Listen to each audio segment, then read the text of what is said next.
Okay, bismillahirrahmanirrahim. Assalamualaikum warahmatullahi taala wabarakatuh. Innal hamdalillah nahmaduhu wa nasta'inuhu wa nastaghfiruh wa na'udzu billahi min shururi anfusina wa min sayyiati a'malina. May yahdihillahu fala mudilla lahu wa may yudlilhu fala hadiya lahu.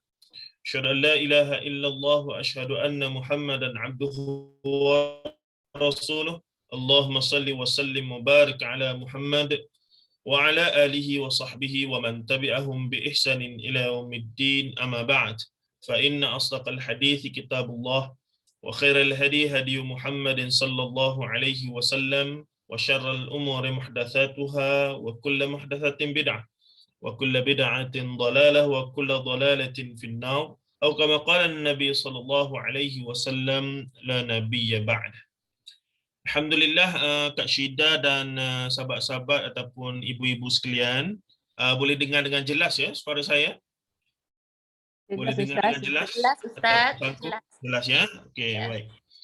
Alhamdulillah, sebelum kita bermula, saya nak tanya siapa yang mengikuti kuliah saya dengan Akademi Tadabbur Malaysia pada hari Sabtu pukul 3 petang? Yang kita bincang buku Khurafat, Tahyul dan Mistik di Alam Melayu. Ada tak yang join selain Kak Syida lah? Kak Syida memang saya tahu ada sentiasa. Yang lain-lain ada tak yang join di sana? Ada Ustaz. Ada, okey, terima kasih. Kerana saya kalau boleh tak nak ulang apa yang kita bincang di sana dalam perbincangan kita di sini. Sebab asasnya perbincangan kita di sini dulu kita menggunakan buku Israiliyat, Hadis Maudhu' dan Fitnah Sirah di Alam Melayu yang ini ya. Dan secara umumnya kita sudah menghabiskanlah secara surface ya apakah kandungan dan intipati ke buku tersebut. Namun pada hari ini untuk lebih dalam lagi kita akan tengok beberapa contoh walaupun kita dah sentuh tempoh hari sedikit. Pada minggu ni saya pilih untuk kita melihat beberapa contoh riwayat Israiliyat secara detail dan kita menggunakan rujukan kepada apa yang saya dah tulis tempoh buku saya itu iaitu buku Israiliyat ini terbitan Jakim yang asalnya buku bahasa Arab karya profesor dalam bidang tafsir dalam bidang hadis di Al-Azhar, bukan daripada Saudi, bukan daripada Pakistan, tapi daripada Al-Azhar, Profesor Muhammad Abu Syahbah yang sudah diterjemahkan dan diterbitkan oleh Jakim. Jadi ia satu dokumen rasmi lah. Saya suka guna istilah dokumen rasmi kerana untuk berhujah dengan orang awam di luar sana yang kita ikuti kelas-kelas khusus macam kita, mereka ragu-ragu dengan apa, barangkali susah nak terima apa yang kita cuba bawa lah. Terbitan rasmi Jakim, majlis agama-agama tertentu, maka ia memberi satu nilai nilai sokongan yang kuat, insya-Allah. Baik. Jadi pada hari ini kita akan tengok dalam bab yang keempat iaitu contoh-contoh Israiliyat. Kita dah bincang dulu Israiliyat ni apa dia. Secara umumnya adalah kisah-kisah, riwayat-riwayat, cerita-cerita yang datang sebelum daripada Islam, khususnya daripada sumber Bani Israel dan juga Nasrani juga termasuk, ataupun bangsa-bangsa ataupun tamadun-tamadun lain yang kemudian memberi kesan dalam bila Islam datang, bercampur aduk dan memberi kesan kerana dia ada persamaan. Kisah-kisah Nabi dan dulu ada persamaan, tapi mereka telah merosakkannya dengan tahrif, menyelewengnya, dan kemudian bila Islam datang, Islam nak membersihkan status Nabi-Nabi dan Rasul. Sebagai contoh, bila Nabi Sulaiman alaihi salam yang dianggap sebagai tukang sihir oleh Qarah 101-103 itu berkaitan dengan Harut dan Marut yang kita akan tengok kisahnya nanti, untuk membersihkan bahawa Sulaiman bukanlah seorang tukang sihir, melainkan seorang nabi yang Allah Ta'ala kurniakan mukjizat. Sebab tu kita kata sumber Israiliyat, bahkan kalau siapa rajin belajar muqaranatul adyan, dia panggil perbandingan agama, dengan melihat kitab-kitab suci agama-agama, ya, maka mereka pasti akan belajar tentang Bible. Bible yang ada ni lah, yang terjemahan Inggeris ataupun terjemahan Alkitab versi Indonesia. Maka kalau kita rajin dan minat, kita akan jumpa lah bagaimana mereka describe, mereka ceritakan tentang nabi-nabi mereka yang ada persamaannya dengan kita. Walaupun namanya tukar sikit, kita Nuh, dia Noah, kita Yusuf, dia Joseph, dan seumpamanya kita Ibrahim, dia Abraham. Tapi cerita tu ada alur ataupun sumber yang sama, sebab mari daripada Allah dan Rasul, Allah Subhanahu Wa Taala dua-dua. Tapi kemudian telah diseleweng oleh mereka sehingga menampakkan nabi-nabi dan rasul ni ada yang jahat. Gila kuasa, bahkan merampas isteri orang, berzina, pelbagai lagi tuduhan terhadap nabi. Jadi Quran datang matlamatnya untuk membersihkan tuduhan-tuduhan tersebut. Termasuklah cerita Harut dan Marut, dua malaikat yang Allah Ta'ala turunkan untuk mengajar manusia di Babil ataupun Babylon ketika itu ilmu sihir. Tujuan untuk ajar ilmu sihir itu sebenarnya adalah untuk apa dia? Untuk nak bagi tahu ni ilmu sihir, kamu jangan duduk amal dan buat pada orang lain. Itu matlamat asalnya. Dalam kitab tafsir Ayatul Ahkam oleh Dr. Muhammad Ali As-Sabuni, seorang ulama tafsir besar, baru meninggal dunia 2-3 bulan lepas, rahimahullahu ta'ala rahmatan wasi'ah. Beliau meninggalkan satu karya yang cukup hebat yang bertajuk Tafsir Ayatul Ahkam, yang mana tajuk kedua daripada buku itu dia memasukkan cerita tentang hukum hakam sihir dengan menjadikan ayat 101 hingga 103 daripada surah Al-Baqarah sebagai tajuk perbincangan. Kalau kita tengok di sini, kitab yang saya rujuk ni, saya ada mengajar di satu surau lah secara online, tajuk tersebut. Baik, cuba kita tengok. Ayatnya berbunyi, walamma ja'ahu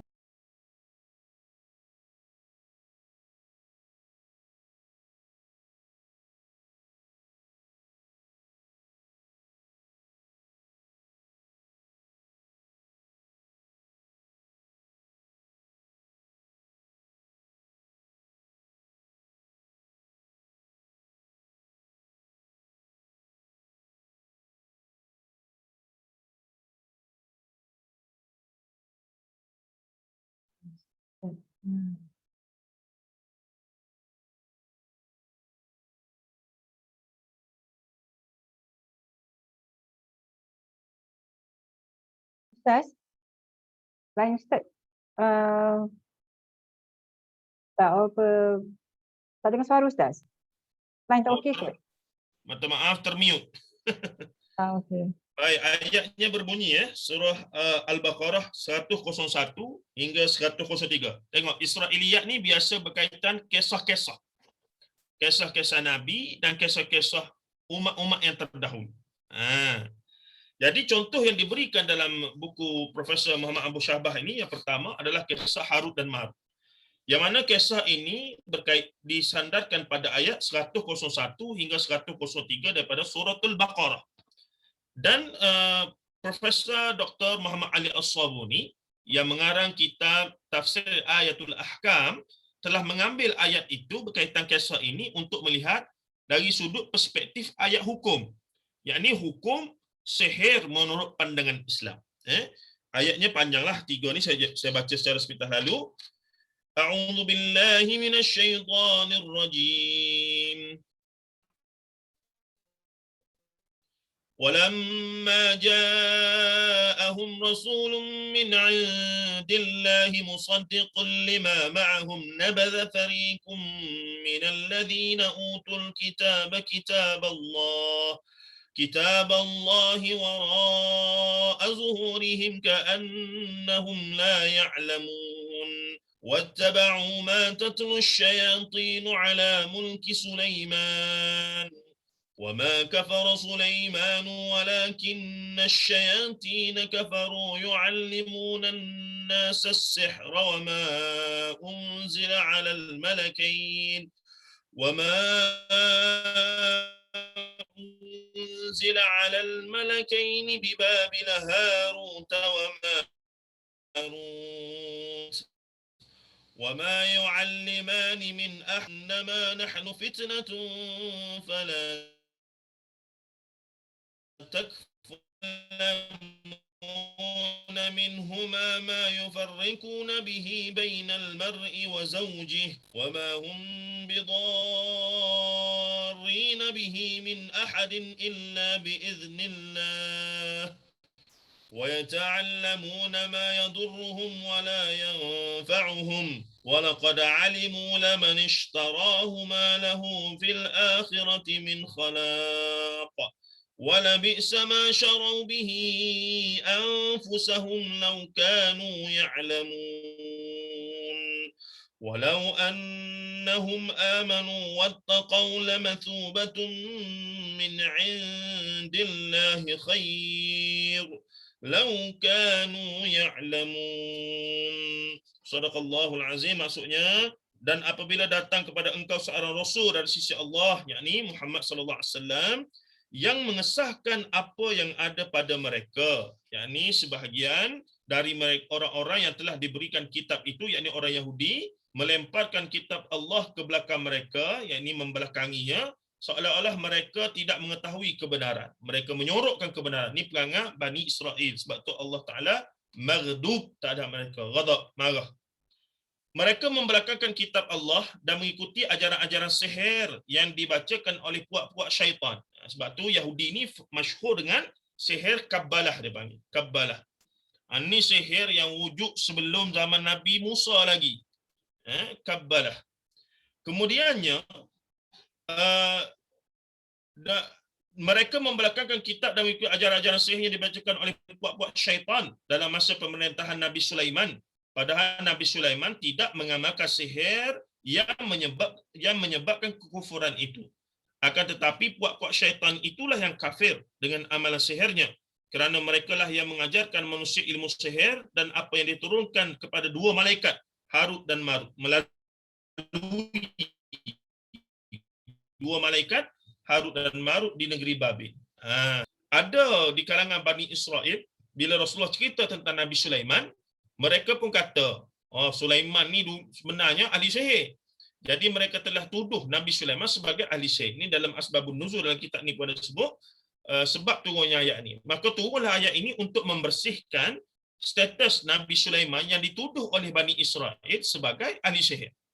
Maka sebab itulah ayat ini turun secara pengajian lebar, maka para ulama ambil bahagian masing-masing. Ada yang menjelaskan hukum dan ada yang bercerita tentang Israiliyat itu. Kerana kemudian daripada ayat ini, kita tengok dulu terjemah sampai habis, sedangkan mereka berdua tidak mengajar seorang itu melainkan setelah mereka menasihatinya dengan berkata, sesungguhnya kami ini hanyalah cubaan untuk menguji imanmu. Oleh itu janganlah engkau menjadi kafir dengan mempelajarinya. Harut dan Marut memang malaikat yang Allah Ta'ala suruh turun ajar sihir dengan tujuan, tengok tu dia kata apa di akhirnya, dengan berkata, sesungguhnya kami ini hanya cubaan. Nak katanya, kami mari ajar kamu ni bukan untuk kamu praktiskan amalkan benda ni. Kami ni Allah Ta'ala perintah untuk ajar sihir kepada kamu supaya kamu berhati-hati, jaga diri kamu daripada kalau orang lain nak buat, dan juga kalau kata inilah sebagai ujian keimanan kamu. Soalannya beginilah tuan-tuan ya. Polis Malaysia, Muslim, Islam, bahagian pencegah jenayah apa semua ni, di voting lah apa semua nama dia tu, diarahkan pergi ke mana? Las Vegas ataupun mana? Bollywood, Hollywood kira lah. Dan mereka ini disuruh paling tidak pergi ke Genting Highland. Pergi buat apa? Pergi belajar cara berjudi. Adakah bos ni ataupun pihak pemerintah kerajaan Malaysia hantar polis-polis ni untuk mereka jadi pakar dalam perjudian? Tidak.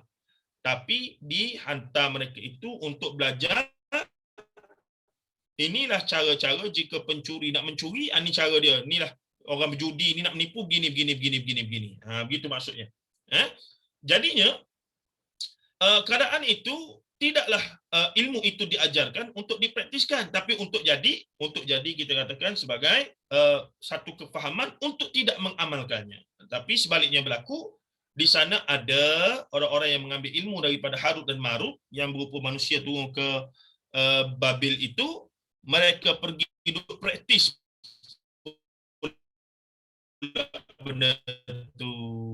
Khususnya sihir yang dalam pada itu ada juga orang-orang yang mempelajari daripada mereka ilmu sihir yang boleh menceraikan antara suami dan isteri, padahal mereka tidak boleh sama sekali memberi mudarat dan membahayakan dengan sihir itu seorang melainkan dengan izin Allah. Izin Allah sahaja yang sihir itu jadi dan seumpamanya. Dan sebenarnya mereka mempelajari perkara yang hanya membahayakan mereka dan tidak memberi manfaat kepada mereka. Dan demi sesungguhnya mereka itu, yakni kaum Yahudi, Bani Israel ini, telah pun mengetahui bahawa sesiapa yang memilih sihir itu tidaklah lagi mendapat bahagian yang baik di akhirat. Confirm tak akan sejahtera di akhirat. Demi sesungguhnya amat buruklah orang apa yang mereka pilih untuk diri mereka kalaulah mereka mengetahui. Dan kalau sebenarnya mereka itu tetap beriman dan bertakwa, nescaya mereka akan mendapat pahala. Sesungguhnya pahala dari sisi Allah itu adalah lebih baik kalau mereka mengetahui. Suratul Baqarah 103, 101, 103. Itu dia punya ayat yang keseluruhan. Tetapi bila para ulama dan bidang tafsir melihat, ataupun sebahagian tafsir, bila kita baca boleh. Kalau tuan-tuan ada tafsir bahasa Melayu di rumah, boleh cek ayat ini Suratul Baqarah 101, 103. Dan kita akan dapati khususnya tafsir-tafsir Melayu klasik, sama ada tafsir Nurul Ihsan ataupun tafsir apa lagi.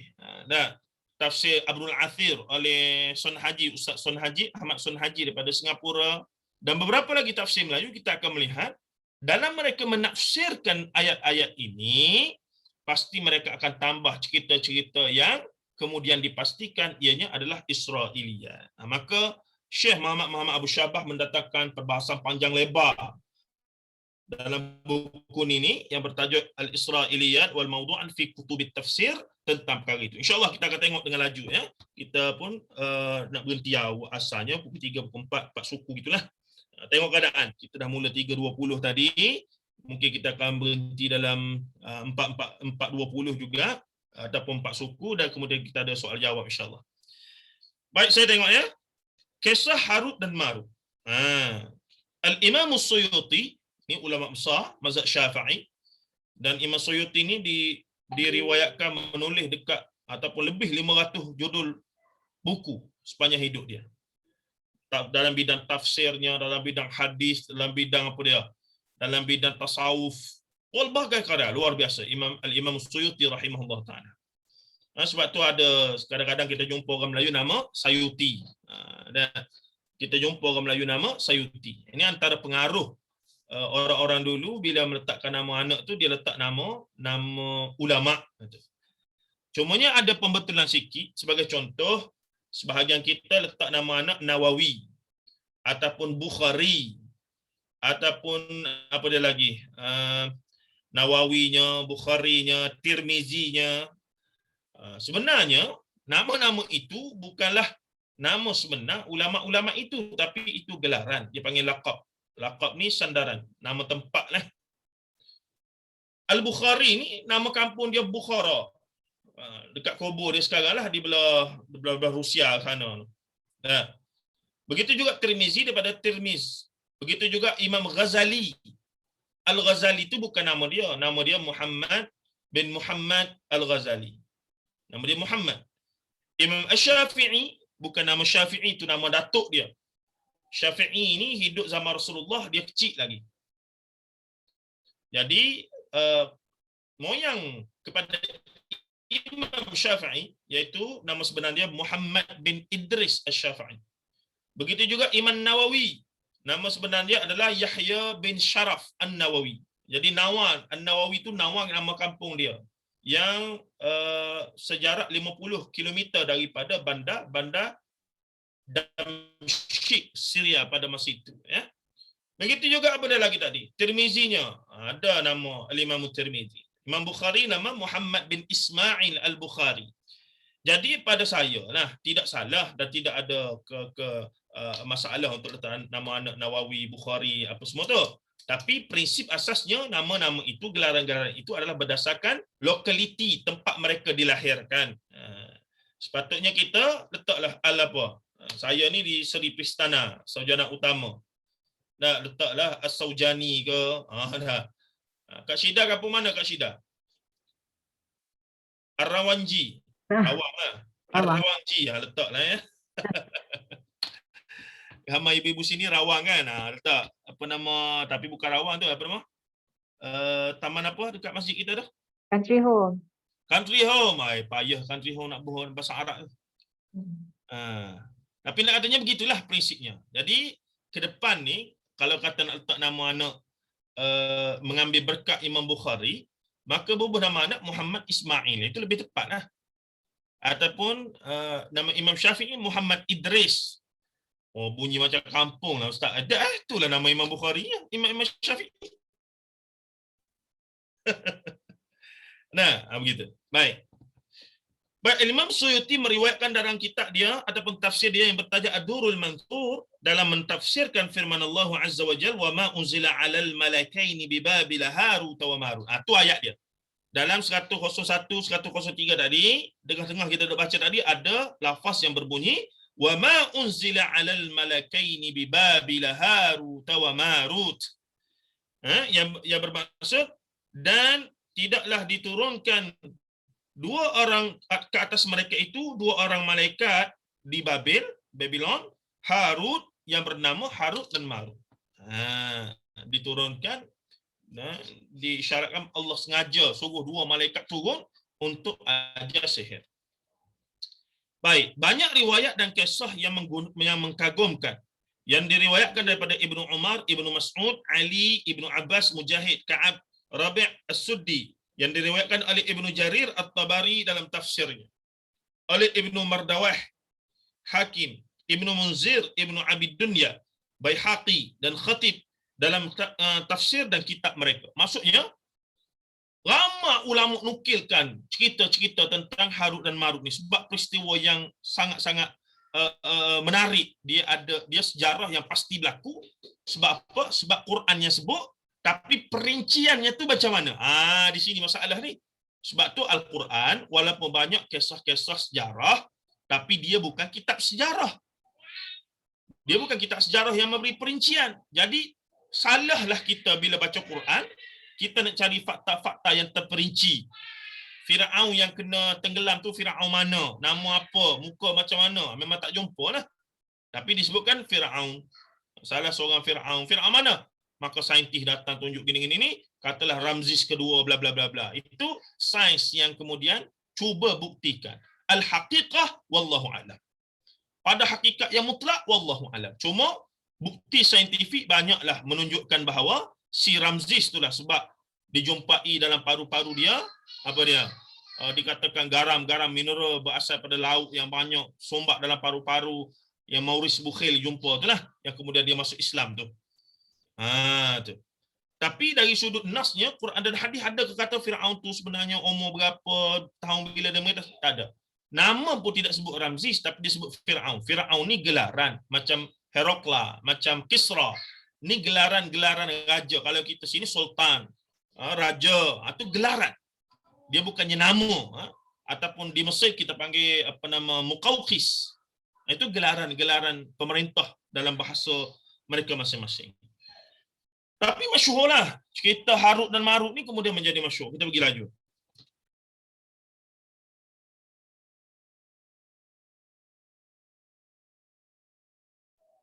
Ustaz mute lagi, termute Saya duk pegang buku, lepas tu terletak di atas keyboard tu. Baik. Boleh dengar ya? Clear. Okey. Apabila manusia daripada kalangan Bani Adam melakukan maksiat dan kufur kepada Allah, malaikat telah berkata di langit, "Wahai Tuhanku, sesungguhnya alam ini engkau jadikan untuk mengabdikan diri kepada engkau dan mentaati engkau, tetapi mereka telah melakukan kekufuran, membunuh jiwa yang diharamkan, membunuhnya, memakan harta haram, mencuri, berzina dan meminum arak." Jadi malaikat ni tengok manusia, diriwayatkanlah, dikatakan laku begitu. Jadi malaikat tengok manusia ni teruk sangat duk bunuh sendiri apa semua ni, maka malaikat ni menyuarakan pandangan kepada Allah Azza wa Jalla. Maka malaikat itu telah berdoa agar manusia dilaknat tanpa memberikan keuzuran kepada mereka. Lalu Allah Subhanahu wa taala berkata kepada malaikat, sesungguhnya mereka berada dalam gaib, maka mereka tidak memberi keuzuran kepada manusia. Dalam setengah riwayat, Allah Subhanahu wa taala berkata kepada malaikat, sekiranya kamu menduduki tempat mereka, nescaya kamu akan melakukan apa yang mereka lakukan. Malaikat berkata, Maha suci Engkau, kami tidak sepatutnya berkata demikian. Dalam riwayat lain, malaikat berkata tidak. Lalu Allah SWT berkata kepada mereka, pilihlah 2 malaikat daripada kalangan kamu untuk aku perintahkan mereka berdua dengan perintahku, dan aku larang mereka berdua daripada ingkarkanku. Lalu mereka memilih Harut dan Marut. Dalam tafsir-tafsir ada perincian bagaimana cerita kemudian Harut dan Marut ini dipilih untuk turun ke atas muka bumi. Rupanya digambarkan seolah-olah malaikat ni tak puas hati dengan manusia. Duk tengok manusia buat maksiat apa semua itu begini, jadi mereka macam tak puas hati. Maka berlakulah dialog pada malaikat diriwayatkan. Kena faham ya? Bila ada istilah diriwayatkan, maka kita dah tahu kita sekarang sedang membincangkan satu riwayat yang tidak mencapai tahap sahih tapi masyhur ada dalam kitab yang ulama sekarang nak jelaskan sama ada ia riwayat sahih ataupun tidak. Tapi fakta dalam ayat kalimah Harut dan Marut ada. Malakain, 2 malaikat. Siapa Harut dan Marut ni? Al-malakain, 2 malaikat. Memang ada. Musanna di situ ya. Memang ada. Wa ma unzila 'alal malakain malakaini bi Babil Harut wa Marut. Untuk turun ke Babil iaitu Harut dan Marut. Cuma cerita di sebaliknya Quran tak pernah detailkan, hadis pun tidak detailkan. Tiba-tiba mari riwayat-riwayat yang luar daripada Quran dan hadis cuba nak komplitkan cerita tersebut. Ini jadi masalah. Of course yang mendengar makin sedap. Tapi isunya adakah ia sahih? Dan hikmahnya kenapa Quran tak cerita detail? Kerana Quran ni bukannya novel, bukannya hikayat, bukannya cerita. Quran adalah wahyu daripada Allah. Dan tujuan ayat ini turun adalah untuk pertama hikmahnya membersihkan Nabi Sulaiman alaihissalam daripada fitnah Bani Israel. Dan yang kedua, menjelaskan hukum sihir yang kemudiannya para ulama ambil istinbat, iaitu mengambil rumusan hukum tentang sihir daripada ayat ini. Nampak tak? Jadi Quran itu bukan semata-mata adalah cerita kisah novel, tidak. Sebab tu cerita dalam Quran tak banyak tapi banyak ada. Kerana cerita-cerita ini bukan untuk bercerita semata-mata tapi untuk matlamat yang khusus. Laqad kana fi qasasihim ibratun li ulil albab. Sesungguhnya pada kisah-kisah itu ada ibrah, pengajaran. Bukannya untuk sedapnya cerita, hebatnya, tidak. Tapi nak katanya cerita-cerita ni ada sesuatu makna, ada sesuatu. Sebab tu cerita dalam Quran dia tidak kronologis, melainkan surah Yusuf alaihissalam. Surah Yusuf. Cerita Nabi Musa paling banyak dalam Quran tapi bercerai-berai, bertebaran dalam Quran. Sebab dia bukan nak cerita, tapi cerita itu ada matlamat untuk menyampaikan message, untuk menyampaikan matlamat yang lebih tinggi, iaitu matlamat penurunan wahyu itu sendiri. Baik, kita tengok dengan laju. Kedua-duanya telah turun ke bumi. Allah SWT telah meletakkan syahwat pada kedua-dua malaikat tersebut. Tengok. Ni cerita yang masyhur ni. Dalam kitab-kitab tafsir ada, tapi Israiliyat. Jadi 2 malaikat tadi telah diturunkan ke bumi dan mereka telah diuji ataupun telah sebab mereka cabar kan. Yang ketiga tadi, bila Allah Ta'ala kata, kamu pun kalau turun ke muka bumi, belum tentu boleh jadi sebaik manusia tu. Malaikat kata, mana mungkin ya Allah, tak boleh, tak mungkin, kami tak begitu. Jadi dipilihlah 2 malaikat Harut dan Marut turun ke muka bumi dan kedua-dua mereka itu telah diletakkan apa dia? Syahwat. Nafsu lah. Diletakkan nafsu syahwat. Maka apa yang berlaku? Kau seronok dengar cerita gitu kan? Kalau ustaz yang pandai cerita kat berai mulut lah tuan-tuan. Kira-kiranya kuliah 4 bulan tu duk main cerita tu je. Itu saya kata tu. Sebab tu kita nak ubah supaya cerita tu cerita yang sahih. Cerita juga macam ni jugalah, hebat ajaib ghaib, tapi pastikan riwayat yang sahih daripada Quran dan hadis-hadis Nabi SAW. Settle.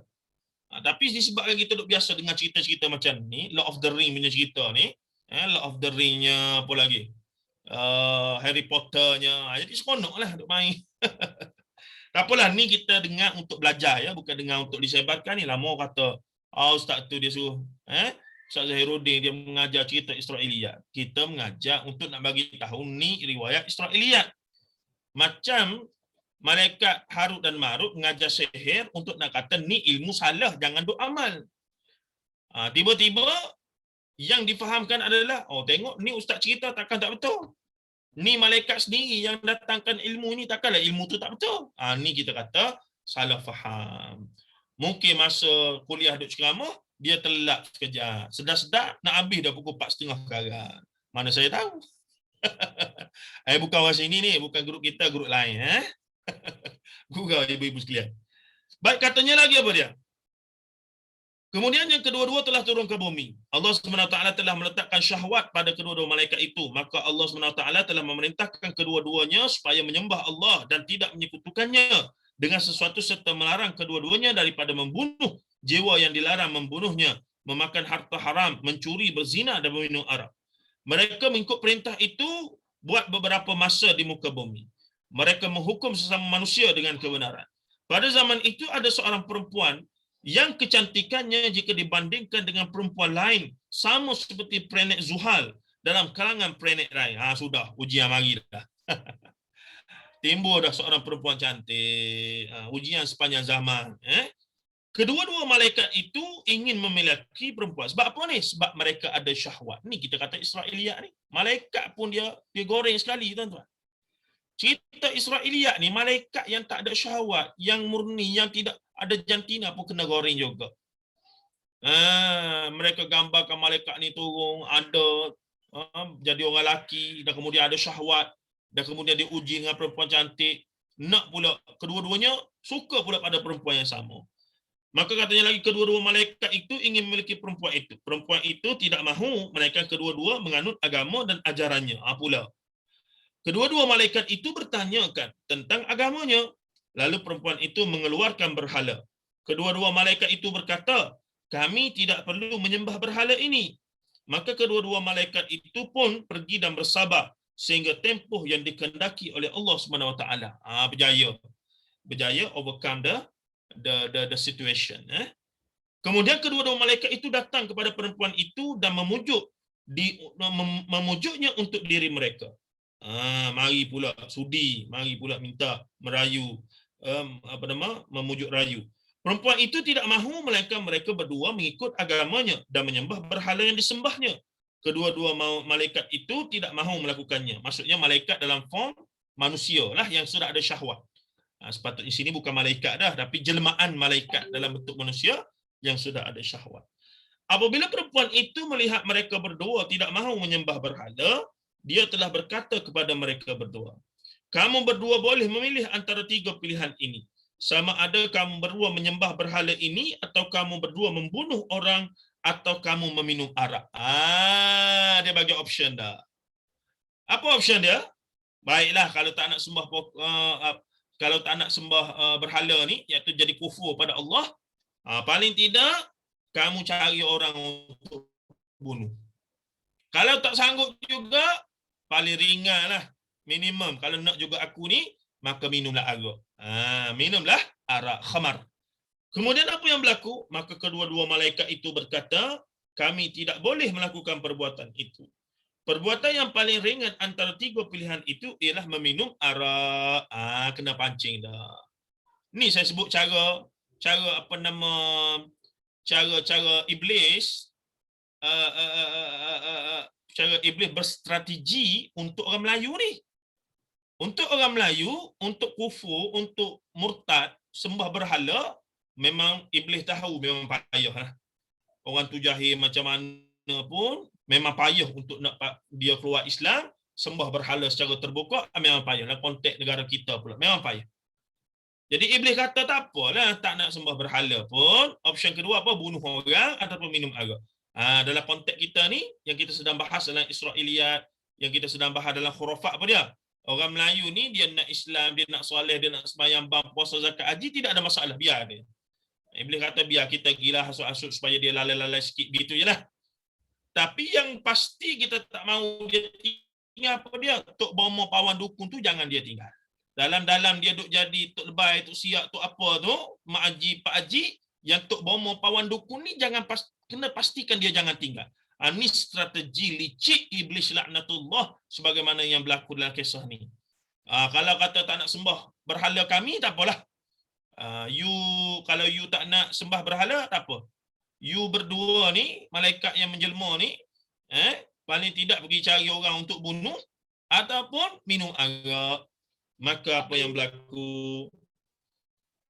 Maka kedua-dua malaikat itu berkata, kami tidak boleh melakukannya. Perbuatan paling ringan antara tiga pilihan itu ialah meminum arak. Maka perempuan itu pun menuangkan arak kepada mereka berdua. Apabila arak itu telah membuat mereka berdua mabuk, mereka telah melakukan zina dengan perempuan itu. Seorang manusia telah lalu di tepi mereka berdua dalam keadaan kedua-duanya melakukan perbuatan keji itu.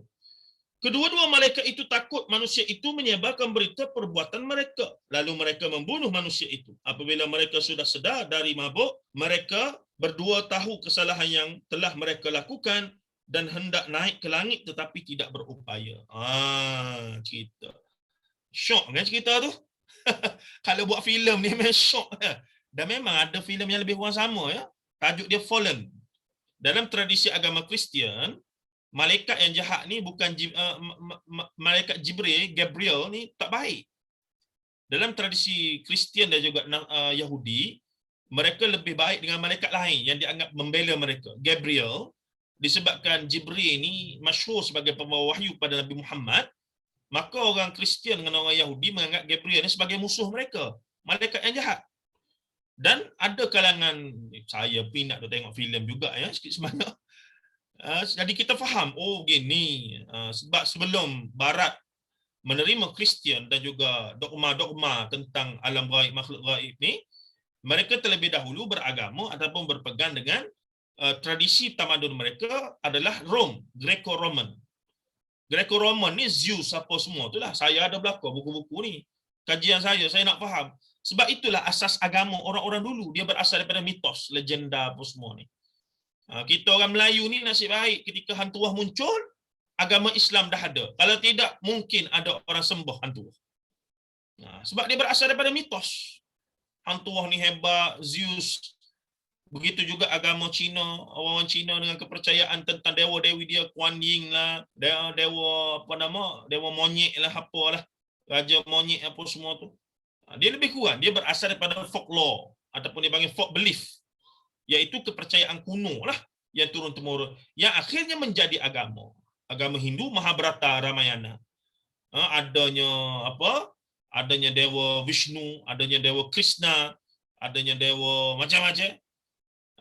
Dia karya sastra, asalnya sastra lah, sastra rakyat, sastra lisan. Tapi lama-lama menjadi belief, menjadi akidah, menjadi i'tiqad.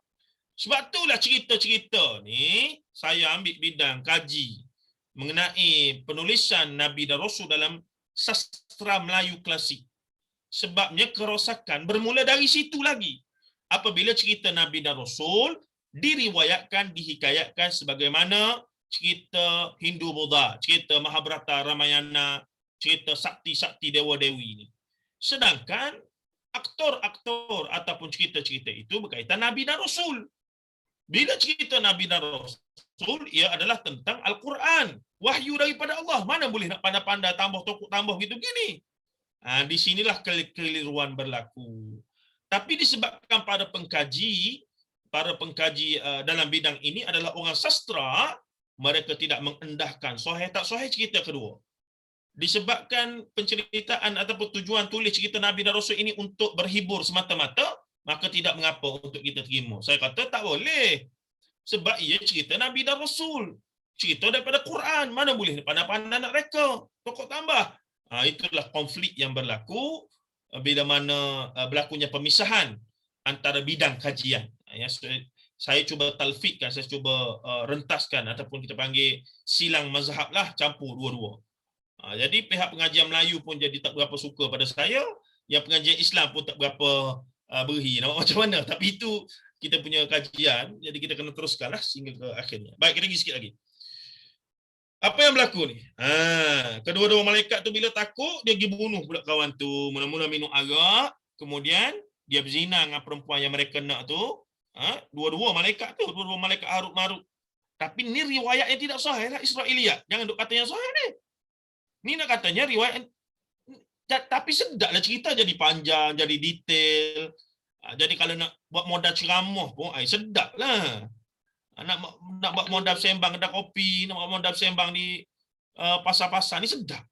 Ini yang bila boleh kepada qusas, ahli motivasi, ahli nasihat, para peneliti rara, mereka duduk sebar cerita-cerita lagu ni.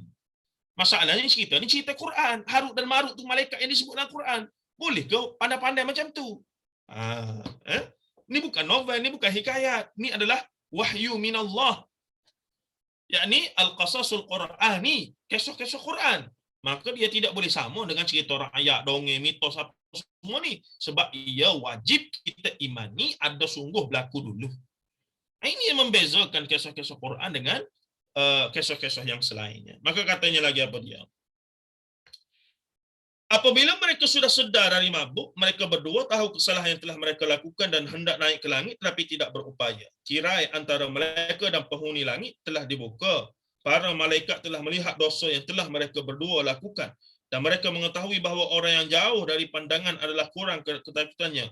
Setelah selesai peristiwa itu, malaikat telah meminta ampun bagi malaikat lain telah meminta ampun bagi malaikat yang ada di bumi. Apabila dua-dua malaikat ini telah melakukan kesalahan, Allah SWT telah berkata kepada mereka berdua, pilihlah azab dunia ataupun azab akhirat. Menarik ke tu cerita tu? Macam cerita dewa-dewi Zeus apa semua tu lah. Zeus kan bini dia apa, Helena tu. Dia punya isteri tu, Dewi Helen itu. Kemudian Zeus ni telah turun ke muka bumi, berzina dengan seorang perempuan, ngandung kawan tu, lahirlah anak the half god and half man. Apa dia? Semi god and semi man. Apa dia? Hercules. Yang mana masyhur ketika dia duduk dalam buaian, ular mari, dia cekik ular tu. Kita minat belaka tuan-tuan, sebab kita nak faham ni. Kita baca belaka. Filem-filem tu kita tengok. Itu dia punya konteks pemikiran dan juga pembinaan pembinaan pemikiran teologi kepercayaan di barat sana. Halanya ke Greco-Roman. Tapi itu sebelum datangnya agama, pengaruh daripada Kristianiti ataupun pengaruh daripada dakwah Nabi Isa Al-Masih di Rom ketika itu. Itu panjang pula ceritalah. Panjang pula cerita. Sebab itulah prosesnya macam mana akhirnya Kristian itu diterima Nabi Isa sebagai anak Tuhan. Dikatakan salah seorang daripada setelah 100-200 tahun ataupun 300 tahun selepas Nabi Isa meninggal dunia, orang yang nisbah diri sebagai Kristian pengikut Nabi Isa, agama Nabi Isa ni, Yahudi ni apa semua, mereka berusaha nak jadikan Rom itu sebagai negara Kristian. Tapi mendapat tentangan, mereka dibunuh apa semua begitu begini. Lama mereka berdakwah lama 100-200 tahun. Ni ada filem-filemnya, pertembungan antara agama asal yang duduk puja Zeus apa semua itu gini dengan Kristianiti ataupun aliran Nasrani yang dibawa oleh Nabi Isa dan pengikut daripada Bani Israel. Jadi berlaku pertembungan yang akhirnya ada salah seorang pemerintah Rom boleh menerima konsep Kristianiti dan akhirnya daripada situlah bermulanya Rom jadi agama Katolik lah, dengan ada dia punya paus apa semua hari ni tu. Ambil masa yang lama, banyak darah tertumpah apa semua. Tapi antara teknik dia nak bagi orang terima, nak bagi pemerintah terima konsep Kristianiti pada masa itu, ketika mana agama asal mereka percaya Zeus ada anak, ada isteri, maka dalam Kristian pun dia bawa Kristian yang versi the Godfather and the Godson and the Holy Spirit. Jadi soalannya ada persamaan. Bila ada persamaan itu, soalnya mereka cuba nak kata tak jauh beza pun agama Kristian ni. Tuhan kami pun ada anak juga. Ada dia punya isteri juga. Jadi sama je dengan konsep dewa-dewi kamu dulu tu. Jadi akhirnya Rom dikristiankan, tapi Kristian yang bersih, bercanggah dengan Nasrani yang asal ataupun agama tauhid daripada Nabi Isa yang asal berdasarkan Bible itu. Kerana dakwah-dakwah mereka yang cukup kreatif, yang cuba nak suitkan tradisi keberagamaan orang Greek Roman ketika itu, orang Rom dengan Kristian, maka mereka sanggup ubah agama Kristian itu, dia punya Bible apa semua tu untuk bagi sama, dan akhirnya memang ternyata mereka agak berjaya lah. Iaitu jadilah Rom sampai hari ini sebagai negara Katolik terbesar, pusat bagi ajaran Kristian Katolik itu. Dan mereka ada Pope di sana, mereka ada the Roman Catholic punya church paling besar di sana dan seumpamanya. Gitu. Baik. Sebab tu bila orang petikai bahawa Merry Christmas, Christmas tu bukan hari lahir, dan ini dibuat oleh kajian oleh sahabat kita di MRM oleh Fida Wong Wei Hong. Dia punya anak murid itu iaitu Ustaz Ahmad Ikram tu, sahabat saya. Dia buat kajian video, dia tunjukkan bahawa memang bercanggah. Sebab dalam Bible menunjukkan bahawa pada malam Nabi Isa dilahirkan, bulan cerah terang benderang. Ketika Virgin Mary, Maryam melahirkan Isa Al-Masih, digambarkan dalam versi Bible yang asal bahawa pada malam itu pengembala kambing melihat bulan-bulan mengambang di langit. Jadi bulan mengambang di langit ni bukan pada waktu musim sejuk. Musim sejuk ni mana ada bulan apa semua. Tiba-tiba mereka sambut Christmas dengan dakwa Christmas tu hari lahir Nabi Isa pada setiap musim sejuk. Bulan 12 musim sejuk. Jadi ini tidak kena. Maka bila dicek balik, rupa-rupanya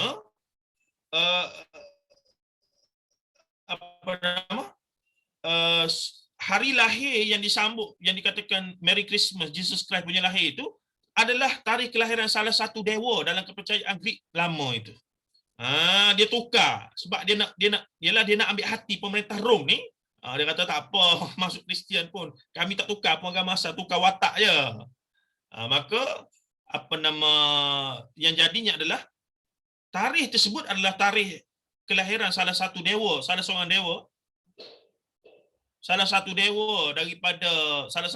daripada ajaran Greek kuno, yang kemudian ditukar bahawa itu adalah kelahiran Nabi Isa Al-Masih. Gitulah seumpamanya. Baik.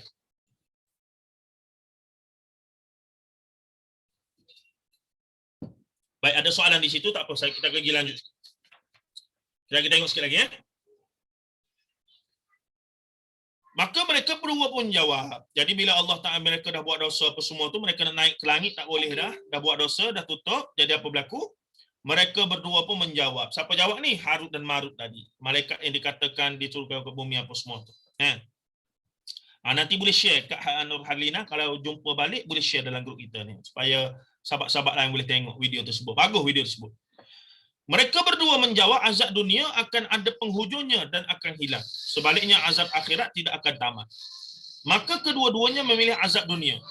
Lalu mereka berdua diletakkan di Babel, iaitu Babylon, dengan diazab di kaki mereka, diazab dan kaki mereka berdua diikat. Dalam setengah riwayat, kedua-dua mengajar Babel dengan kalimah yang digunakan untuk naik ke langit, dan dia terus naik ke langit. Lalu Allah memadamkannya. Babel itu ialah planet yang dikenali sebagai planet Zuhal. Tu dia apa dia.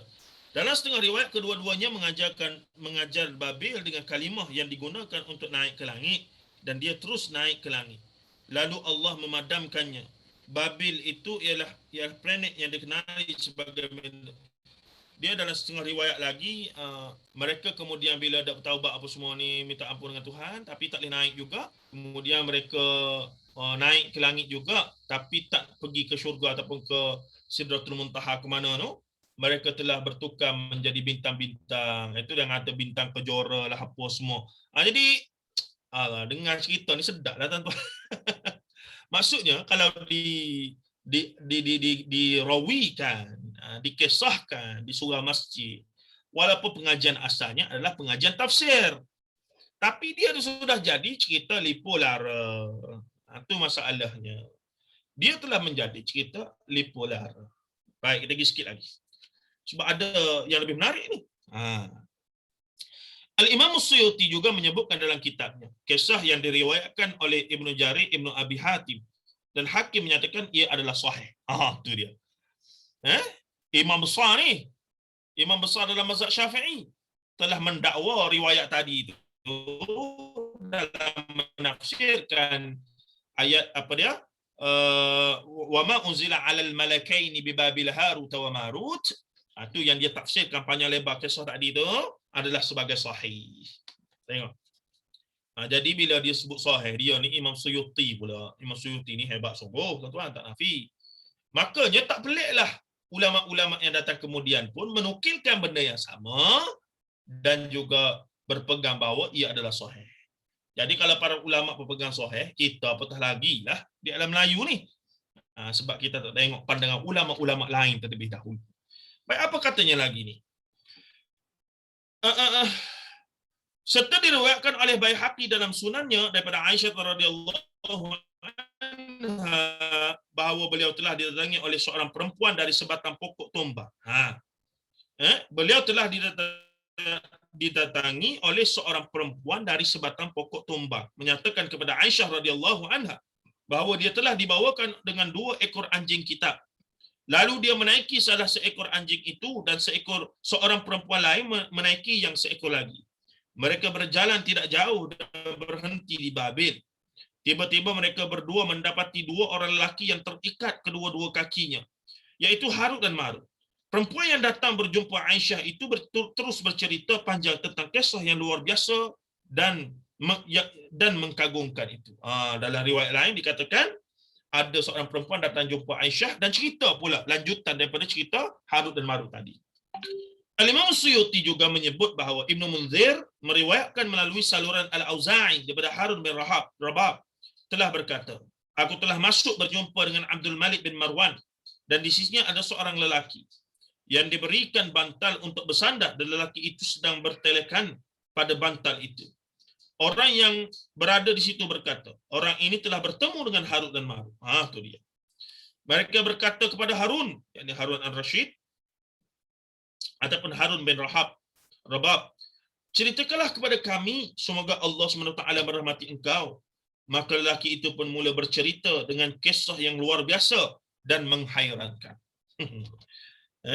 Tuan-tuan dan puan rahimahullah. Baik.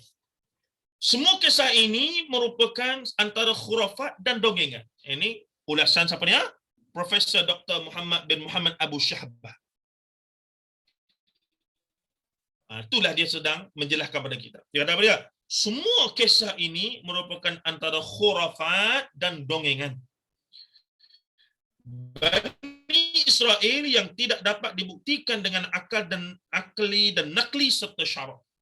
Sesetengah perawi kisah khurafat dan batil ini tidak cukup dengan mengatakan mereka telah meriwayatkannya daripada sahabat dan tabi'in. Malah mereka telah menjangkau ke bab melakukan dosa dan melakukan jenayah yang keji dengan mengaitkan kisah palsu ini kepada Nabi SAW dan mengatakan ia adalah marfu' kepada baginda, yakni bersambung kepada baginda sallallahu alaihi wasallam. Suyuti berkata, Sa'id ibnu Jarir dan Khatib telah meriwayatkan dalam kitab sejarah karangannya daripada Nafi' telah berkata, aku telah bermusafir bersama Ibnu Umar. Apabila tiba waktu penghujung malam, Ibnu Umar telah berkata, wahai Nafi', lihatlah adakah engkau melihat warna merah?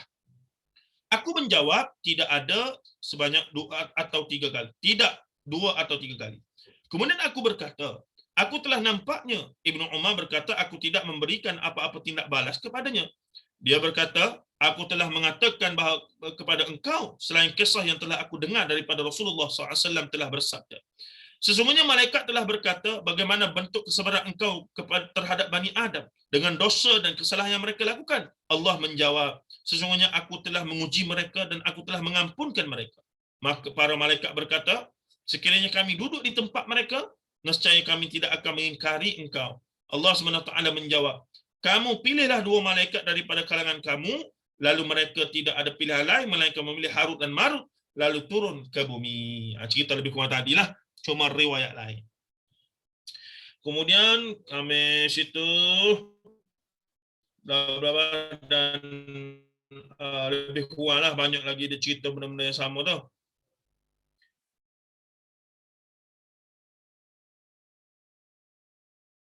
Baik, kita tengok ulasan dia untuk akhirnya, untuk penutupnya, dengan cerita ni tak habis ni. Baik, apa yang dikomentarkan oleh para ulama terhadap kisah ini? Seorang Muslim yang berakal tidak boleh ragu, terutamanya penuntut ilmu hadis, bahawa ia adalah maudhu'. Kata Syekh kita ni, riwayat-riwayat tadi, cerita-cerita Nabi Harut dan Marut mari cerita begitu begini, kena berzina lah, minum arak lah, apa semua tu. Menurut Syekh kita, dia kata seorang Muslim berakal tidak boleh ragu, terutamanya penuntut ilmu hadis, bahawa ia adalah maudhu', yakni palsu, dan direka-reka terhadap Nabi SAW. Walau bagaimana sekalipun sanadnya dikatakan sabit, sebab disebut dia petik orang yang reka cerita ni, ataupun golongan Bani Israel, yang golongan yang meriwayatkan dengan pengaruh daripada Bani Israiliyat ni, mereka petik, ni Ibnu Abbas kata, ni Abu Hurairah kata, ni Aisyah kata, tapi dia petik nama jelah, dia tempel nama. Katanya Syekh kita ni, barang-barang lagu ni tidak boleh pada asalnya, tidak patut pun, tidak patut pun orang yang berakal, khususnya orang yang belajar ilmu hadis, boleh percaya, kerana confirm dia adalah palsu dari reka-reka dan dinisbah kepada Nabi SAW. Maka bagaimana pula jika sanadnya tidak terpakai, tidak terlepas daripada pereka hadis atau dhaif atau majhul, tidak diketahui asal-usulnya, serta telah dinyatakan oleh para imam hadis bahawa ia adalah maudhu'. Kisah ini telah dihukumkan maudhu' oleh al-Imam Abu Farash bin Jauzi, ini Ibnu Jauzi, Al-Shihab Al-Iraqi telah mengatakan bahawa siapa yang berkeyakinan bahawa Harut dan Marut adalah 2 malaikat yang diazab kerana kesalahan mereka, maka orang itu adalah kafir kepada Allah Subhanahu Wa Taala. Oh, ni tegas lagi lah. Al-Imam Al-Iraqi kata apa dia? Siapa yang beriktikad malaikat Harut dan Marut yang Quran sebut tadi terpalit dengan cerita tadi, dan mereka itu dihukum kerana zina, dosa yang mereka buat tu, apa dia maksud dia? Orang-orang macam tu dikira kufur sengaja. Kalau dia buat dengan sengaja, maksudnya beriktikad malaikat telah melakukan kekufuran kepada Allah, sebab malaikat ni mustahil kufur pada Allah. Sifat wajib bagi malaikat kita belajar, sifat malaikat ni macam mana, tidak ada nafsu, tidak ada jantan betina, lelaki perempuan, tidak ada, dan malaikat taat pada Allah semata-mata. Itu dalam rukun iman. Jadi kalau kita duk percaya malaikat boleh buat maksiat pada Allah, maksudnya apa dia? Kita kufur kepada rukun iman. Kita tak faham lagi rukun iman yang sebenar-benar itu. Itu masalahnya tu. Dan katanya lagi apa dia? Imam Al-Qadhi Iyad berkata dalam Asy-Syifa, kitab dia, kisah yang disebutkan oleh para pencerita yang banyak yang dinukilkan oleh para mufassirun tentang kisah Harut dan Marut tidak dibuktikan oleh sebarang riwayat, sama ada dhaif atau sahih daripada Rasulullah sallallahu alaihi wasallam, serta ia bukanlah suatu yang boleh dihasilkan dengan kias. Yang ni dia nak kata tak boleh lah. Nak ejah lagu mana pun tak boleh. Minta maaf ya. Tak pakai minyak rabuk hari ni tuan-tuan. Duduk rumah ni. Kedai gunting pun tak buka lagi ni. Serabut dah saya ni pun rabuk macam. Baik. Sikit lagi dia pergi. Begitu juga kisah ini dihukumkan maudhu' marfu' oleh Al-Hafiz Imanuddin Ibnu Katsir. Apa nama Ibnu Katsir ni, nama dia Ismail bin Katsir. Manakala kisah yang dihukumkan tidak marfu' dijelaskan bahawa semuanya ialah riwayat Israiliyat yang diambil daripada Ka'ab ibn al-Ahbar dan lain-lainnya yang dikaitkan oleh golongan zindiq. Apa dia golongan zindiq? Golongan yang hakikatnya kufur. Hakikatnya telah kufur. Daripada kalangan ahli kitab kepada Islam. Rahimahullah berkata, yakni Imam Ibn Katsir berkata dalam tafsirnya setelah memperkatakan tentang hadis yang kedapatan tentang harut dan marut dan riwayat marfu' amat luar biasa. Dia kata apa dia? Yang lebih hampir tentang kisah ini ialah ia merupakan riwayat daripada Abdullah bin Umar radhiyallahu anhuma daripada Ka'ab bin al-Ahbar sebagaimana yang dikatakan. Ka'ab bin al-Ahbar ni siapa dia? Periwayat Israiliyat yang paling masyhur. Dia sahabat, dia asalnya Yahudi, pendeta macam Abdullah bin Salam. Dia ada 3. Ka'ab bin al-Ahbar, Abdullah bin Salam dan Wahab bin Munabbih. Ni 3 orang tokoh daripada Bani Israel yang masuk Islam, yang mereka ni asalnya orang alim, ulama dalam Bani Israel. Jadi bila dia masuk Islam, sebab dia ni orang alim, jadi sikit sebanyak dia bawa doktrin-doktrin agama asal dia tu, bila duk baca Quran, menafsirkan Quran, duk cerita dengan sahabat-sahabat, dia pun duk cerita juga dalam kitab kami dulu sebut gini-gini. Jadi ada sahabat termasuk Abu Hurairah yang kemudian meriwayatkan perkara tersebut sambil menukilkan cerita Ka'ab ibn al-Ahbar, Wahab bin Munabbih dan Abdullah bin Salam ni. Jadi matlamatnya nak kata ni riwayat Israiliyat. Janganlah kamu percaya. Tapi bercampur aduk sikit sebanyak ada perkara itu. Sangat-sangat rumit. Tapi para ulama sudah kaji belaka dah. Kita sajalah yang tak tahunya. Jadi kita pun tak sangka bila bunyi Abu Hurairah sebut, kena sahih lah. Sebab Abu Hurairah ni level periwayat yang paling tinggi lah. Tapi rupa-rupanya ada sikit sebanyak pencampuran. Bila itu tu. Tapi ulama-ulama sudah clarify dalam banyak karya-karya mereka kemudiannya. Baik, kita pergi sikit lagi. Apa yang berlaku? Kata Imam Ibn Katsir rahimahullah, yang lebih hampir tentang kisah ini ialah ia merupakan riwayat daripada Abdullah bin Umar daripada Ka'ab bin al-Ahbar sebagaimana yang dikatakan oleh Abdul Razzaq dalam tafsirnya daripada Ats-Tsauri. Daripada Musa bin Uqbah, daripada Salim bin Abdullah, daripada Ibn Umar, daripada Ka'ab, menghukum riwayat Israiliyat seperti ini sebagai marfu' kepada Nabi SAW merupakan satu pendustaan dan rekaan yang dikaitkan oleh golongan zindiq daripada kalangan ahli kitab sebagai satu pendustaan dan rekaan palsu. Ibn Katsir juga menyebut seperti ini dalam Bidayah wan Nihayah kitab dia. Imam Ibn Katsir barangkali ada juga nukilkan. Boleh tengok siapa yang ada tafsir Ibn Katsir, boleh tengoklah tafsiran ayat 101 tu. Lepas ni masing-masing boleh balik tengok bagaimana Imam Ibn Katsir menafsirkan ayat yang berbunyi wa ma unzila 'alal malakaini bi Babil Harut wa Marut. Jadi Imam Ibn Katsir kemungkinan mendatangkan juga riwayat-riwayat cerita yang kita sebutkan tadi, tapi di hujungnya dia kritik balik. Ini sebenarnya tidak sahih, tidak kuat, tidak ada asas dan seumpamanya. Maka kata penulis kita ni, Profesor Dr. Muhammad bin Muhammad Abu Syahbah rahimahullah ta'ala, ulama besar tafsir daripada Al-Azhar. Bukan daripada Saudi ni. Saudi kan orang marah pula. Itulah inilah. Kita pakai Azhar punya. Dia kata apa dia? Penulis berpendapat pandangan yang diberikan oleh Ibn Katsir ini adalah pandangan yang benar dan tidak perlu kepada pandangan lain lagi.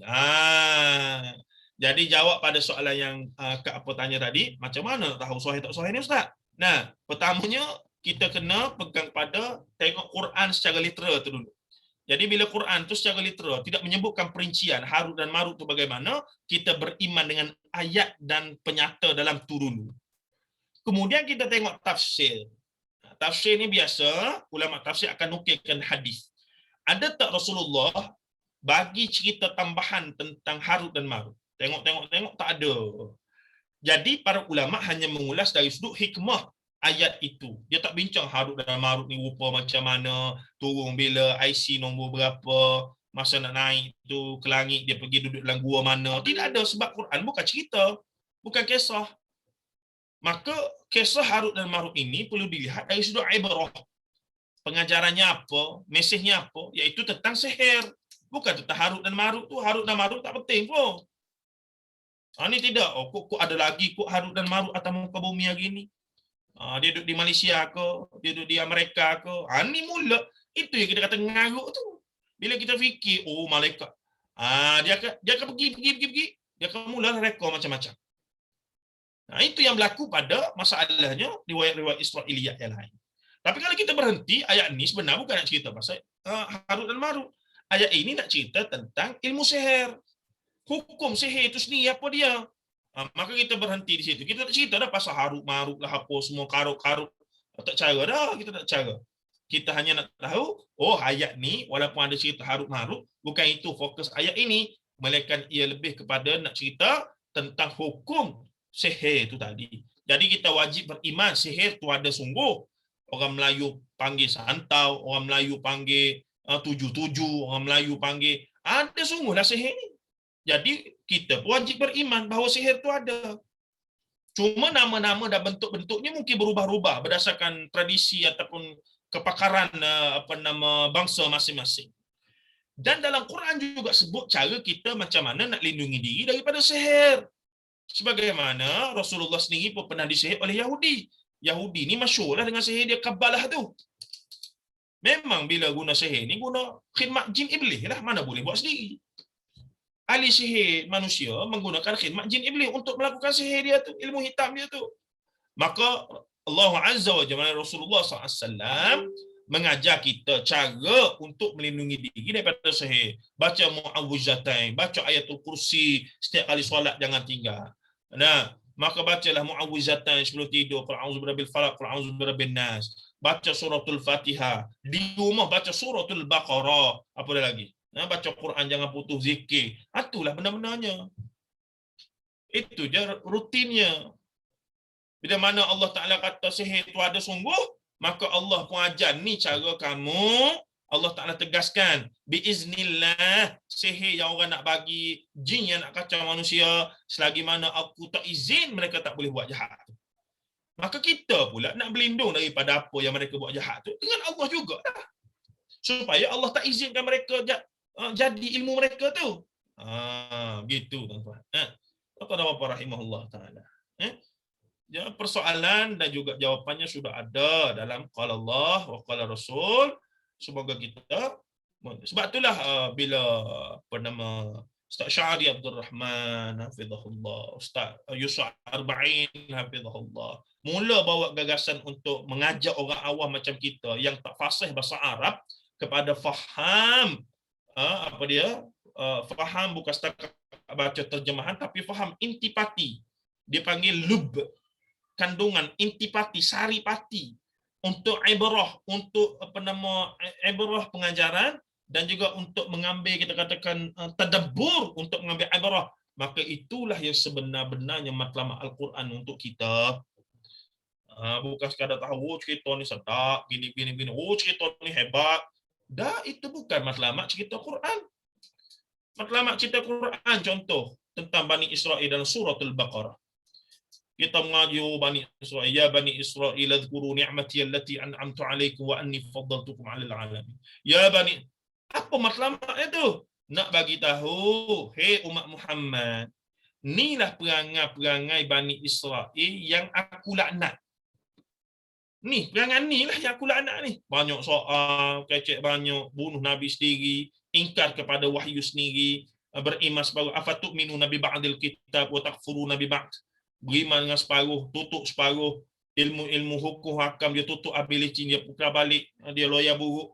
Ni perangai ni lah yang menyebabkan aku laknat Bani Israel sampai sudah mereka taubat masuk Islam lah. Makanya kamu, hei umat Muhammad, kamu tak boleh perangai lagu tu. Itu matlamat kisah-kisah Bani Israel dalam Quran. Bukannya nak suruh kita baca, pergi cari, pergi selongkar dia punya kubur, pergi cari dia punya artifak apa semua, tak perlu. Itu kita seruh pada ahli arkeologi, sejarawan apa semualah. Kita ni orang yang mengaji Quran wahyu, kita bukan nak mengaji sejarah. Cuma dalam Quran tu ada sejarah kisah sebagai ibratun liulil albab. Apa dia ulil albab? Ahmad albab? Bukan Ahmad albab. Albab ni lub, orang yang mendapat saripati, intipati, orang yang mendapat essence of the story, essence of the revelation. Tuan-tuan dan puan rahimahullah taala. Baik, kita berhenti situ walaupun panjang lagi tapi lebih kurang samalah dia punya pembahasan bla bla bla. Kalau ada apa nama? Kalau ada kita kata chance lagi ke depan tu kita akan tengok lagi kisah-kisah yang lain. Banyak lagi kisah ni. Makhluk-makhluk jelmaan, kisah Nabi Nuh, kisah Nabi Ibrahim, apa nama Nabi Ibrahim buat Kaabah, ada Israiliyat dia. Tu. Baik, saya berhenti situ jika ada soalan secara lisan ataupun secara bertulis. Nak berhenti nak standby solat asar Okay. Ustaz, seperti yang Ustaz sampaikan kan, so hari ini kita memang macam apa, memang tahulah kisah Harun al-Marut ini macam, tapi daripada tafsir tu berbeza-beza kan Ustaz kan. Jadi kita sebagai orang awam tu nak mengetahui tafsir tu yang sahih tu kan ada banyak tafsir-tafsir tu. So, maknanya itulah kena belajar, kena berguru jugalah. Itulah pentingnya mengaji secara khusus ilmu yang dipanggil sebagai ulumul Quran. Dan dalam bidang ulum Quran itu ada satu bidang khusus. Siapa yang mengaji usuluddin ataupun mengaji di peringkat degree ke diploma ke, biasanya akan ada ilmu yang dinamakan usulut tafsir. Itu prasyarat bagi mereka yang benar-benar nak mendalami untuk dia in depth a little bit in the ulumul Quran itu. Nak dapat tidak? Adapun untuk orang awam macam kita, sekadar nak tahu sahih tak sahih, adalah lebih baik, cara yang paling baik adalah bila kita tengok Quran tu, kita cari tafsir yang sudah bersih daripada elemen-elemen Israiliyah itu. Antara yang terbaik kalau bahasa Arab yang sudah banyak terjemahan, of course lah, tafsir Ibnu Katsir. Cuma tafsir Ibnu Katsir ni dia ada teknik dia. Ada yang bila dia riwayat sebenarnya tak sahih tapi dia dah bagi isyarat cuma kita tak faham. Sebab Israiliyat ni kan ada 3. Yang pertamanya Israiliyat yang diterima makbul. Itu tak ada masalah. Hadis-hadis Nabi sendiri cerita tentang cerita Bani Israel itu tak ada masalah lah. Yang kedua yang mardud, yang ni tertolak langsung. Itu pun senang. Jelas kadang-kadang bila mengarut sangat macam tadi, terbang sana terbang sini apa semua tu, kata ni lah. Tapi yang ketiga masalah iaitu la yusaddiq wala tukadzib. La yukadzib wala la tusaddiq wala tukadzib. Tidak diiyakan dan tidak dibenarkan. Apa dia? Cerita Bani Israel yang Rasulullah ajar supaya tidak kita iyakan dan tidak kita tidakkan. Sebab nak kata ya pun tak boleh, tidak ada bukti yang sahih. Nak kata tidak pun tak boleh. Dan inilah riwayat yang paling banyak. Antara contohnya apa dia? Nama-nama itulah Zulaikhanya. Jadi sebagai ulama kata boleh nak guna. Spontan saya ceramah kuliah boleh nak guna. Dikatakan wanita yang menggoda Yusuf tu isteri pada tuan dia tu namanya Zulaikha, tapi bukan nama sahih tu, nama Israiliyah. Dikatakan. Jadi kita dah jelaskan konteksnya itu. Supaya orang tak salah faham. Tapi orang Melayu ni dia salah faham semua, tu masalahnya. Jadi paling tidaklah ya, kalau kata soalannya lagu mana nak itu, tafsir Ibnu Katsir antara yang terbaik. Itu satu. Dan kalau tafsir Ibnu Katsir itu pula cari terjemahan yang sudah ada nota kaki, yang sudah ditakhrij dan ditahqiq, yang sudah dinota kakikan oleh ulama semasa, memberi komentar kedudukan hadis dan Israiliyatnya, itu adalah yang terbaik untuk orang awam macam kita. Walaupun tafsir Al-Azhar antara tafsir terbaik dan paling cermat dalam masalah Israiliyat, tapi secermat-cermat Buya Hamka, barangkali zaman dia 70-an 60-an dia menulis tu, masihlah ada benda-benda yang terlepas pandang. Itu biasa. Sebab tu bila saya buat dengan Dr. Zaimi, iaitu 2 buku lah setakat ni, iaitu Tadabbur Hikmah Juzul Amma dengan Tadabbur Ibrah, kisah-kisah makhluk yang terawal diciptakan oleh Allah tu, ternyata bila dia semak masih ada, tapi minimum lah, tidak banyak macam orang lain. Orang lain tu Allah Akbar, penuh dengan riwayat-riwayat yang tidak tahu datang daripada mana. Adapun Hamka ni dah berhati-hati sebab dia jelas yang sahih tak sahih Israiliyat, dia jelas mukadimah dia tu. Maksudnya dia ada ilmu tentang perkara tersebut. Tapi ialah bila mengarang, bila merujuk ni dengan keadaan dia dulu manual, kita hari ni saya tak apalah, online je, buka je website tu dapat maklumat apa semua ulasan tu bezanya. Jadi itulah berhati-hati tujuk tafsir yang betul. Dalam konteks alam Melayu saya syorkan tafsir Al-Azhar antara yang terbaik dan juga satu lagi tafsir Nurul Hakim oleh Hasbi Siddiqi. Dia tak tebal sangat tapi dia sangat jaga bab Israiliyat. Profesor Dr. Muhammad Hasbi Siddiqi. Adapun kalau bahasa Arab yang diterjemahkan, tafsir Ibnu Katsir adalah yang paling terbaik, apatah lagi yang sudah di takhrij dan tahqiq atau dinota kakikan, disemak dan diberi komentar oleh para ulama semasa. Wallahu alam. Ada lagi kah?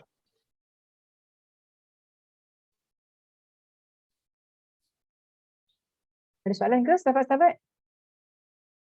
Bersama ke tidak ni? Ke duduk masak makan? Tidak. Tak Lena ke apa? Ada ke belakang ni? Tak tanya jawab lah. Ada ke tak ada ni? Ke Kak Syida dengan Ustaz je? Ada. Ada. Alhamdulillah. Nanti kita panggil nama seorang-seorang. Ada? Ada Ustaz. Dengar. Buku untuk kuliah seterusnya insyaAllah. Ustaz nak guna buku kitab yang mana yang tadi tu ke? Nanti kita fikir dulu. Saya pun tengah-tengah kalau boleh nak yang berbeza dengan sebelum-sebelum ni lah. Betul. Kalau boleh jangan ada persamaan dengan Ustaz Yusof punya Konten dia kan. pendidikan sebab nanti biarlah berbeza ilmu tu kan pecahan-pecahan dia kan. Yusof mengajar apa Kak Syida? Ustaz di kelas di tempat Ustaz Yusof kan. Ustaz mengajar yang apa kisah Betul. mistik tu kan. So kalau kat sini kita buat Kita nak lari tajuk yang lain habis. pula lah tu kan.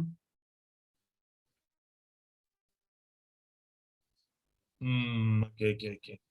Nantilah saya pun nak tanya yang ustaz-ustaz lain mengajar subjek apa, boleh kita buat perbandingan lah. Oh, kami dekat sini belajar tadabbur 2 kelas lah, 2 sesi. Ustaz Nazri dengan Ustaz Yusof. Lepas tu Ustaz Endang dari Solihin. Lepas tu Ustaz Zuhairi belajar kaedah-kaedah untuk memahami hadis-hadis. Oh, okay. Dia baca hadis satu-satu, dia apa word by word lah hadis tu dia terang pada kita orang lah. Baik. Gini, nanti Kak Syida nama WhatsApp saya bagi cadangan. Kita bincang di WhatsApp lah insya-Allah ya. InsyaAllah Ustaz. Terima kasih Ustaz. Okey, jika tidak ada apa-apa dah saya berhenti di sini. Kita minta diri dulu untuk kita bersedia nak solat asar apa semua Ya insyaAllah. Terima kasih Ustaz ya. Okey, terima kasih semua ibu sekalian. Terima kasih Konsidan. Sama-sama. Terima kasih Ustaz. Apa khabar juga pada panas ni ya. Terima kasih Ustaz. Sama-sama. Okey, assalamualaikum. Waalaikumsalam. Ustaz. Assalamualaikum. Warahmatullahi wabarakatuh. Buat semua atas kebadan petang ni mungkin cabaran kita adalah mengantuk lah kan. Lagipun sebab dia first round ni so macam kita tak dapat lagi dengan momentum dia jadi macam memang kata insyaAllah so kita akan fikirkan biar dia punya konten dia tak berbeza lah dengan Ustaz Yusof kan sebab kalau benda yang sama juga nanti kita akan mengantuk lah nanti dengan Ustaz kan. So insyaAllah kita jumpa lagi pada minggu hadapan dengan nanti saya akan maklumkan di grup kitab mana yang kita akan gunakan nanti. InsyaAllah. Ustaz banyak, dia punya buku dia banyak insyaAllah. So terima kasih semuanya. Jazakumullah khairan katsira atas kebadan petang ni. So jom kita siap-siap untuk bersolat hafal sekarang ni. So kita endkan sesi ini dengan bacaan tasbih kafarah dan surah Ma'as. Subhanakallahumma wa bihamdika asyhadu an la ilaha illa anta astaghfiruka wa atubu ilaik. Bismillahirrahmanirrahim. Wal 'asri innal insana lafi khusr illa alladziina aamanu wa 'amilus shalihati. Terima kasih semua Kak Tun, Fiza, Ifa. Terima kasih Syida. Jumpa lagi Terima kasih insyaAllah. Konsidan. Sama. Assalamualaikum warahmatullahi wabarakatuh. Waalaikumsalam warahmatullahi wabarakatuh.